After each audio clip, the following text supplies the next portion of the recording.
গত 30শে জুলাই সগৌরবে প্রকাশিত হয়েছে সম্রাট এক্সক্লুসিভ উচ্চ মাধ্যমিক 2025 পরীক্ষার্থী বন্ধুদের জন্য সাজেশন বই তথা সাজেস্টিভ সহায়িকা। আমরা বইটি গত কয়েকদিন আগে হাতে পেয়েছি, বেশ মোটামুটি 3-4 দিন আগে।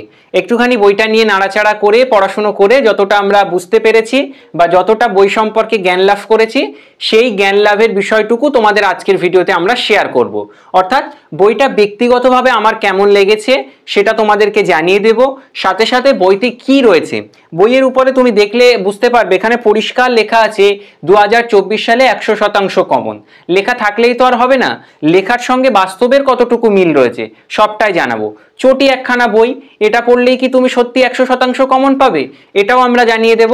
সাথে সাথে বইতে কি রয়েছে, বইতে কি নেই, বইয়ের কোথায় ত্রুটি রয়েছে, বইটা পড়লে তুমি লাভবান হবে কিনা, বইটা পড়লে তোমার রেজাল্ট আদৌ ভালো হবে কিনা, বইটাতে কি শুধুই বিজ্ঞাপন দেওয়া হয় নাকি বাস্তবেই এতে ভালো কিছু রয়েছে, সবটা জানাবো আজকের ভিডিওতে। সেজন্য ভিডিওটা প্রথম থেকে শেষ পর্যন্ত একটুখানি মন দিয়ে দেখো। ভালো লাগলে একটা লাইক করে, চ্যানেলে প্রথম হয়ে থাকলে প্লিজ চ্যানেলটিকে সাবস্ক্রাইব করে অবশ্যই ভিডিওটা প্রথম থেকে শেষ পর্যন্ত প্লে করতে থাকো। তাহলে চলো প্রথমে আমরা বইয়ের এক ঝলক একটুখানি, যেহেতু বইয়ের লুকটা বেশ সুন্দর সেজন্য আমরা বেশ কতগুলো অ্যাঙ্গেল থেকে বইটার একটুখানি এক্সক্লুসিভ রিভিউয়ের প্রথম পর্যায়টা দেখে নেব। অর্থাৎ বিভিন্ন জায়গায় বইটাকে আমরা রেখে বিভিন্ন অ্যাঙ্গেলে বইয়ের আর কি ফ্রন্ট দিক এবং ব্যাক সাইড সবগুলো একটুখানি দেখব, তারপর আমরা গোটা বইয়ের রিভিউ দেখে নেব। তাহলে চলো শুরু করা যাক আজকের এই আকর্ষণীয় ভিডিওটি।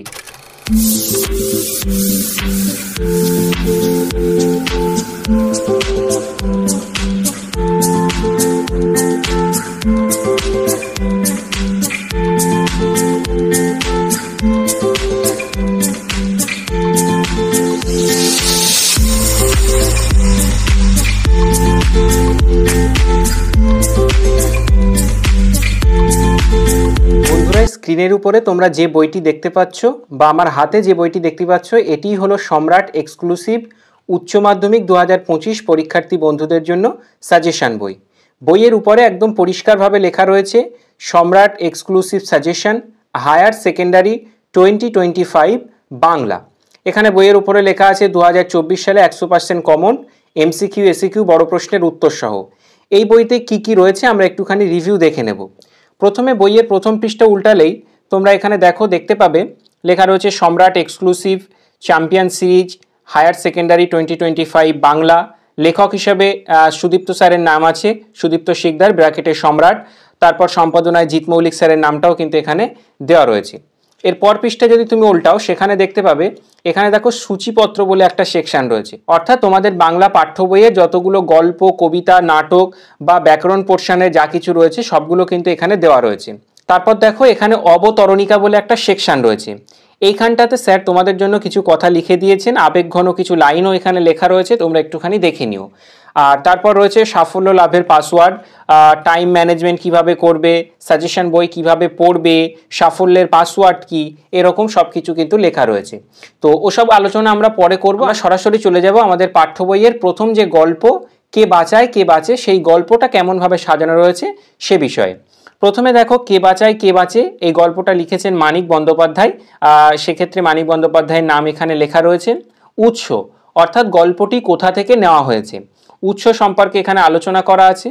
তারপর লেখা আছে গুরুত্বপূর্ণ শব্দার্থ, অর্থাৎ গোটা গল্পতে যে গুরুত্বপূর্ণ শব্দের অর্থগুলো সাধারণত একটুখানি ছাত্রছাত্রীদের বুঝতে অসুবিধা হয় সেগুলো এখানে দেওয়া রয়েছে। তারপর দেখো এখানে একটা সেকশন করা আছে, ছক করে বলা আছে ডাউট ক্লিয়ারিং, অর্থাৎ গোটা গল্পটা পড়তে যেয়ে যে সমস্ত লাইনগুলো ছাত্রছাত্রীরা বুঝতে অসুবিধা হয়, যেমন মানব সভ্যতার সবচেয়ে প্রাচীন ও সবচেয়ে পচা ঐতিহ্য আদর্শবাদের কল্পনা তাপস বলে, এই লাইনটা সাধারণত বোঝা যায় না। তো এই লাইনটার কিন্তু একদম ভালোভাবে শাব্দিক বাংলায় বা সরল বাংলায় কিন্তু এখানে ব্যাখ্যা করে দেওয়া রয়েছে। এর পরের পৃষ্ঠা উল্টালে তুমি এখানে দেখতে পাবে এখানে দেখো প্রচুর পরিমাণে এমসিকিউ দেওয়া রয়েছে, অর্থাৎ শর্ট টাইপের প্রশ্ন, যেগুলো 1 নম্বর মানের প্রশ্ন হয়, 4টে করে অপশান থাকে, সেগুলো এখানে উত্তরও করে দেওয়া রয়েছে। যেমন প্রথম প্রশ্ন আছে খানিক পরেই আসছে, কার আসার কথা বলা হয়েছে, উত্তরটা দেখো একটুখানি বোল্ড করে দেওয়া রয়েছে, অর্থাৎ একটু মোটা কালি দিয়ে লেখা আছে মৃত্যুঞ্জয়ের। তো মোটামুটি এরকম করে প্রচুর পরিমাণে এমসিকিউ দেওয়া রয়েছে, আমি তোমাদেরকে দেখিয়ে দিচ্ছি। তারপর দেখো এখানে এবার রয়েছে এসএকিউ বা শর্ট টাইপের যে প্রশ্নগুলো হয়, এক কথায় উত্তর লিখতে হয়। যেমন এখানে প্রশ্ন রয়েছে মৃত্যুঞ্জয় তাদের লক্ষ্য করে, মৃত্যুঞ্জয় কাদের লক্ষ্য করে, এরকম ধরনের আর কি, যেগুলো এক বাক্যে উত্তর লিখতে হয় সেরকম প্রশ্নগুলো কিন্তু এখানে রয়েছে। তারপর দেখো গুরুত্বপূর্ণ মন্তব্য আর বক্তার নাম।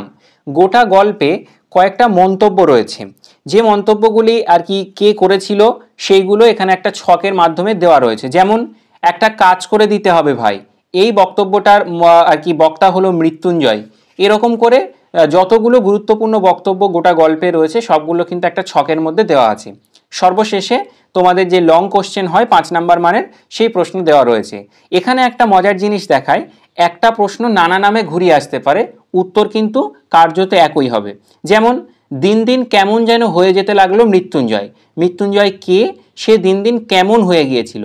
এই লাইনটা না দিয়ে প্রশ্নটা এভাবেও দিতে পারে, গাঁ থেকে এইছি, খেতে পায় না বাবা, আমাকে খেতে দাও। কোন পরিস্থিতিতে এই সংলাপ, কেন এই সংলাপ। তো মোটামুটি প্রশ্ন নানা নামে হলেও উত্তর কিন্তু কার্যত একই। এটা কিন্তু এই বইয়ের একটা বিশেষত্ব, যে প্রশ্ন কত রকমভাবে হতে পারে সেটা কিন্তু এই বইতে ভালোভাবে দেখানো রয়েছে। তো মোটামুটি গল্পগুলো, প্রতিটা গল্প এরকম করে সাজানো আছে। আমরা এরপরে চলে যাব আমাদের একটা কবিতাতে, যে কবিতাটা আমরা দেখব কেমনভাবে সাজানো রয়েছে। আমাদের পাঠ্য বইয়ের প্রথম যে কবিতা রূপনারায়ণের কুলে, বিশ্বকবি রবীন্দ্রনাথ ঠাকুরের লেখা অত্যন্ত জনপ্রিয় একটি কবিতা রূপনারায়ণের কুলে। এই রূপনারায়ণের কুলে কবিতাটি নেওয়া হয়েছে কোথা থেকে, অর্থাৎ উৎস কি সেটা এখানে দেওয়া রয়েছে।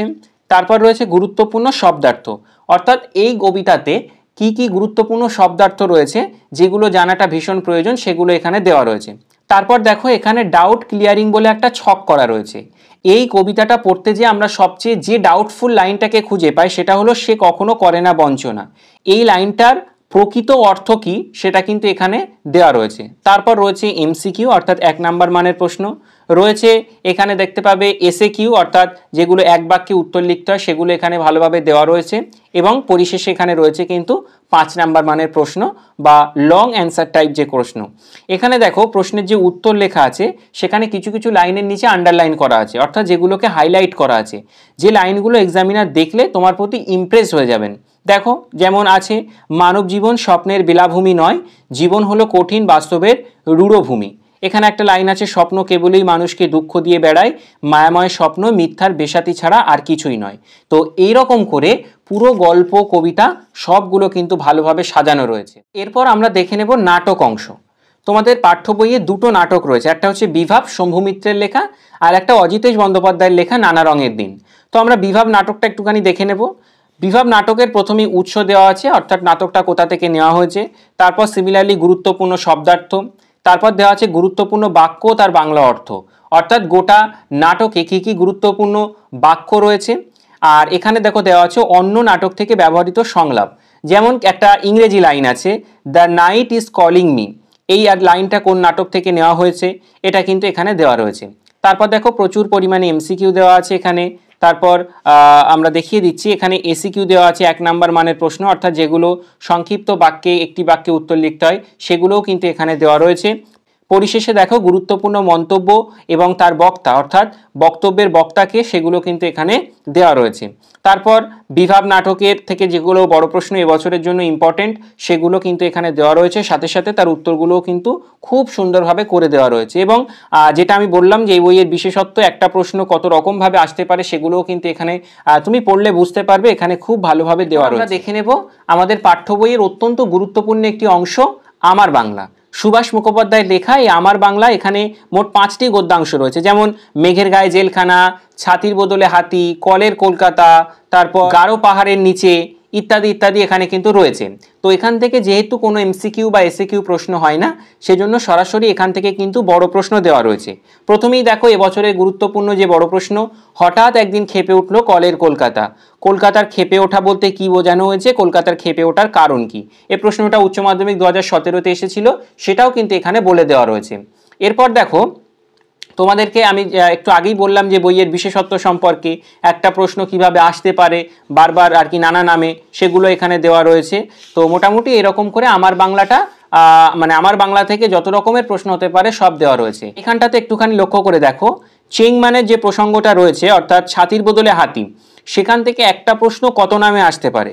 যেমন চেংমানের মাথায় আকাশ ভেঙে পড়ে, চেংমান কে, কেন তার মাথায় আকাশ ভেঙে পড়ে, এই লাইনটা না দিয়ে ঘুরিয়েও দিতে পারে। চেংমান ভাবলো এমন সুযোগ ছাড়া উচিত নয়, চেংমান কে, সে কোন সুযোগ ছাড়েনি, তার পরিণতি কি হয়েছিল। অথবা এভাবে দিতে পারে, বিশ্বাস করো বানানো গল্প নয়, গল্পটি নিজের ভাষায় লেখো। বা অন্য লাইন দিয়েও দিতে পারে, ও অঞ্চলের পাকা চুল প্রত্যেকটা ডালু হাজং গারো চাষি এর সাক্ষী দেবে। কোন অঞ্চলের কথা বলা হয়েছে, সেখানকার চাষিরা কোন ঘটনার সাক্ষী দেবে। তো মোটামুটি একটা উত্তরের কতটা প্রশ্ন হতে পারে সেটা কিন্তু এখানে আর কি দেওয়া রয়েছে। এরপর আমরা সরাসরি চলে যাব আমাদের যে বাংলার শিল্প সাহিত্য ও সংস্কৃতির ইতিহাস রয়েছে সেই পোর্শনটাতে। 127 নম্বর পৃষ্ঠাতে বাংলার শিল্প সাহিত্য ও ইতিহাস রয়েছে, সেটা একটুখানি আমরা দেখে নেব। এখানে দেখো তোমাদের বাংলার শিল্প সাহিত্য ও সংস্কৃতির ইতিহাসে এখানে যে কতকগুলি ধারা ভাগ করা রয়েছে, যেমন বাংলা গানের ধারা, এখান থেকে প্রচুর পরিমাণে এমসিকিউ দেওয়া রয়েছে। তারপর রয়েছে বাঙালির চিত্রকলা, তারপর রয়েছে বাঙালির বিজ্ঞান চর্চা, এখানে রয়েছে বাঙালির ক্রীড়া সংস্কৃতি, এরকম করে প্রচুর পরিমাণে কিন্তু এমসিকিউ এসিকিউ দেওয়া রয়েছে। আর এখানে দেখো মাঝে মাঝে ছক করে দেওয়া রয়েছে, যেমন এখানে বলা আছে জনপ্রিয় কিছু গানের নাম এবং গানের রচয়িতা, যেমন ধনধান্যে পুষ্প ভরা আমাদের এই বসুন্ধরা লিখেছিলেন দ্বিজেন্দ্রলাল রায়। এরকম করে জনপ্রিয় কিছু গান এবং সেই গানের যিনি রচয়িতা তার নামগুলো কিন্তু এখানে ভালোভাবে লেখা আছে। তো এরকম করে বাংলার শিল্প সাহিত্য ও সংস্কৃতির ইতিহাসটা খুব ভালোভাবে লেখা আছে। এখান থেকে বড় প্রশ্ন কি কি আসতে পারে, যেমন কিশোর কুমারের প্রকৃত নাম কি, বাংলা গানের ধারায় কিশোর কুমারের অবদান আলোচনা করো। সাথে সাথে আরও যে সমস্ত বড় প্রশ্ন এবারের পরীক্ষার জন্য গুরুত্বপূর্ণ সেগুলো কিন্তু এখানে দেওয়া রয়েছে। এরপর আমরা দেখে নেব ভাষা অংশ। ভাষা অংশ থেকেও কিন্তু প্রচুর পরিমাণে এমসিকিউ দেওয়া রয়েছে। তারপর দেখো এখানে কিছু ছক দেওয়া রয়েছে, গুরুত্বপূর্ণ ছক, সেগুলো একটুখানি তোমরা দেখে নিও। সাথে সাথে এসে কিউ দেওয়া আছে এবং পরিশেষে আমি তোমাদেরকে দেখিয়ে দেওয়ার চেষ্টা করছি এখান থেকে কিন্তু যত রকমের এসে কিউ হতে পারে এবং বড় প্রশ্ন হতে পারে সবগুলো কিন্তু এখানে দেওয়া রয়েছে, তোমরা একটুখানি দেখে নিও। আর সবশেষে আমরা দেখে নেব আমাদের বইয়ের যে প্রবন্ধ রচনা, একদম লাস্টের দিকে যে আমরা চলে এসেছি আমাদের বইয়ের প্রবন্ধ রচনা। প্রবন্ধ রচনা কি, প্রথমে প্রবন্ধ রচনা সম্পর্কে একটু লেখা আছে। প্রবন্ধ রচনা সিলেবাস ও প্রশ্নপত্রের ধরন, অর্থাৎ কি সিলেবাস সম্পর্কে এখানে একটু আলোকপাত করা হয়েছে। তারপর মানস মানচিত্র, উচ্চ মাধ্যমিক 2025 পরীক্ষার জন্য গুরুত্বপূর্ণ কিছু মানস মানচিত্র এখানে দেওয়া রয়েছে। তারপর এখানে বেশ কিছু আর কি প্রবন্ধ রচনা করে দেওয়া রয়েছে। এখানে দেখো সাম্প্রতিক যে সবচেয়ে গুরুত্বপূর্ণ ঘটনা, রুদ্ধশ্বাস ম্যাচে ভারতের যে টি-20 বিশ্বকাপ জয়, যেটা একটা ইতিহাস হয়ে থাকবে এই আর কি 2024 টি-20 বিশ্বকাপ, এটা নিয়েও কিন্তু একটা প্রবন্ধ লেখা রয়েছে। তারপর বিশ্ব উষ্ণায়ন বা গ্লোবাল ওয়ার্মিং, এরকম করে গোটা আর কি বইতে যতগুলো সাম্প্রতিক গুরুত্বপূর্ণ বিষয় সেগুলো কিন্তু এখানে দেওয়া রয়েছে। সবশেষে আমরা দেখে নেব বায়োগ্রাফি বা জীবনীমূলক রচনা কিভাবে লিখতে হয় সে বিষয়টি। স্যার এখানে তোমাদের জন্য একটা ছক করে দিয়েছেন, অর্থাৎ জীবনীমূলক প্রবন্ধ লেখার ছক। ছকের মধ্যে দেখো ভূমিকা আর উপসংহার, এটা কিন্তু কমন, অর্থাৎ যে কোনো মনীষী বা যারই আর কি বায়োগ্রাফি বা জীবনীমূলক রচনা লিখতে দেওয়া হোক প্রত্যেকের ক্ষেত্রে এটা লেখা যাবে। একটুখানি আমি পড়ে শোনাই। ভূমিকাতে লেখা আছে, রত্নগর্ভা বঙ্গমায়ের গর্ভে যুগে যুগে জন্মগ্রহণ করেছে দ্যুতিমান নক্ষত্র সম নানা কৃতি সন্তান, যারা তাদের স্বীয় প্রতিভার হিরণ্য দ্যুতিতে মহিমান্বিত করেছে বাংলার মুখকে। তাদের মধ্যে অন্যতম হলেন এবার বিশিষ্ট লেখক বা সাহিত্যিক বা বৈজ্ঞানিক, জানা আর কি যে বিষয় দেবে সে বিষয়টা তোমাকে এখানে লিখতে হবে। তো মোটামুটি এবার উচ্চ মাধ্যমিক 2025 পরীক্ষার জন্য গুরুত্বপূর্ণ কিছু সূত্র অবলম্বনের রচনা রয়েছে, সেগুলো তোমরা একটুখানি এখান থেকে দেখে নিও। বইয়ের একদম শেষ অংশে কৃতিদের পাতা বলে একটা পৃষ্ঠা রয়েছে। এই পৃষ্ঠাতে দেখো এবছর অর্থাৎ 2024 উচ্চ মাধ্যমিক পরীক্ষাতে 5ম স্থান অধিকারকারী তোমাদের জন্য একটা উত্তর লিখে দিয়েছে, অর্থাৎ একটা উত্তর মডেল উত্তর তোমাদের জন্য লিখেছে। নানা রঙের দিন আর কি নাটকে রজনীকান্তের চরিত্র, এটা কিন্তু একটু লিখে দিয়েছে, তোমরা একটুখানি পড়ে নিও। তো মোটামুটি আমার হাতে যে বইটা দেখতে পাচ্ছ এটি হলো সম্রাট এক্সক্লুসিভ বই, পিছন সাইডটা ঠিক এরকম। আর একটা জিনিস বলে দিই, অনেকেই নকল বুঝতে পারছো না, দেখো লাইট পড়লে মোটামুটি বইটাতে এই যে স্টিকার মতো একটুখানি লেখা উঠছে না মৌলিক লাইব্রেরি, এই যে এই জায়গাগুলোতে একটুখানি ভালো করে লক্ষ্য করে দেখো, লাইট পড়লে এরকম স্টিকার মতো লেখা উঠলে বুঝে নেবে যে বইটা আসল। আর যদি স্টিকার মতো লেখা না ওঠে তাহলে মনে করবে যে বইটা নকল। যদিও এখনো পর্যন্ত নকলের কোনো আর কি খবর নেই, তবুও তোমরা কিন্তু বই কেনবার সময় এরকম করে একটুখানি লাইটে ধরে দেখে নেবে। যাই হোক, এই ছিল আজকের মূল ভিডিও। কেমন লাগলো ভিডিওটি তাহলে অবশ্যই আমাকে কমেন্টে লিখে জানিও। আর পরবর্তীতে আমরা তোমাদের জন্য ইংরেজি, ইতিহাস, ভূগোল এবং দর্শন এই কয়েকটি বইয়ের রিভিউ দিয়ে দেব। যেহেতু সায়েন্সের বইগুলো এখনো পর্যন্ত আমাদের আর কি কাছে আসেনি বা সংগ্রহ করতে পারেনি, সেজন্য হয়তো একটু দেরি হবে সায়েন্সের বইগুলো রিভিউ দিতে। আর এতদিনে মোটামুটি আমরা 2 সপ্তাহের মধ্যেই আর কি ইংরেজি, ভূগোল, ইতিহাস, দর্শন এই বিষয়গুলো আর কি রিভিউ দিয়ে দেব।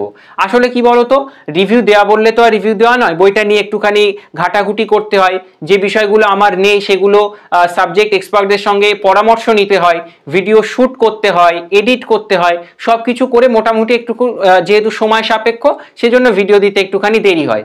প্লিজ ধৈর্য রাখো, একে একে আমরা সব ভিডিও পোস্ট করে দেব। যাই হোক, আজ তবে এখানে শেষ করলাম। দেখা হবে পরের ভিডিওতে নতুন কোনো বই নিয়ে, নতুন কোনো রিভিউ ভিডিওতে। ভালো থেকো, সুস্থ থেকো। চ্যানেলটিকে সাবস্ক্রাইব না করলে এখনই করে দিও। ধন্যবাদ।